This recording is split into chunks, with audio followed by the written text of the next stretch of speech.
Patuloy ko hinahanapan ng punto ang mahabang pag-iisa na walang pinto.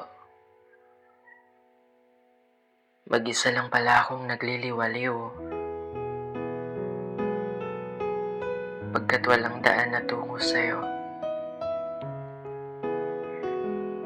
May mga susing ang lagusan ay panaginip, na ilusyon lamang ng mga matang nakapikit. Hindi ko alam kung dapat ko nang tanggapin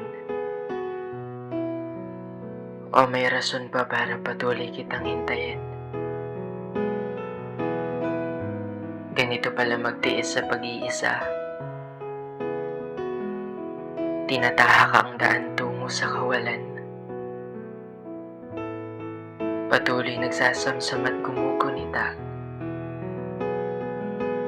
Mag-isang pinapasa ng kalungkutan. Nagtitimping mahulog ang mga luha. Nangangalap ng mga sagot sa katanungan. Ngunit pahiwatig ang laging nakatala. Hawakan mo ang aking mga kamay. Nang matapos na ang pag-iintay, para muling sumigla ang pananamlay, o maging ulirat sa mga matang may bungay. Muli kong naramdaman ang init sa aking tenga nang dumampi ang mga kamay ng isang pamilyar na presensya. Nagngit-ngit muli ang mga luha habang may nakalapat sa pisngi at hinahaplos ang malamig na mukha. Unti-unting napupunan ang nawawalang bahagi sa aking kaluluwa. Nagkaroon ng daan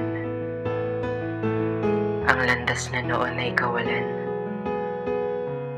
Nawala ang mga tanong na walang kasagutan, kagaya ng kailan ka babalik,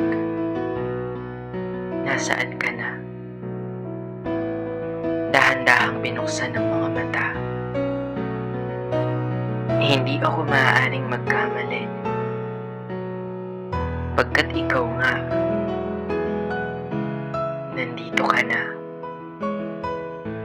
Walang nabitawang salita, pagkat napupuno ng ligaya, napalitan ng alaala ang bawat paggunita. Sa wakas, nandito ka na. Muling narinig ang mga nawawalang salita. Nandito ka na. Tapos na ang pangungulila. Nabigyan ng kasagutan ang magulong isipan. Sa wakas, nandito ka na. Kung kailan ko narinig ang mga salitang mahal kita, ang mga salitang nagpapaalala kung ano tayong dalawa.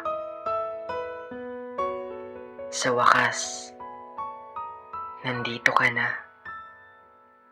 Kung kailan magsasara na ang pahina. Sa wakas, dun ka dumating. Kung kailan kailangan ng magpalaya. Ngayon naiintindihan ko na. Kaya ka pala dumating. Para bigyan ng kasagutan. Para matapos ang pagluluksa.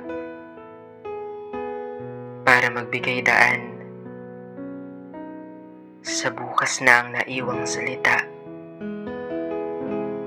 ay paalam na.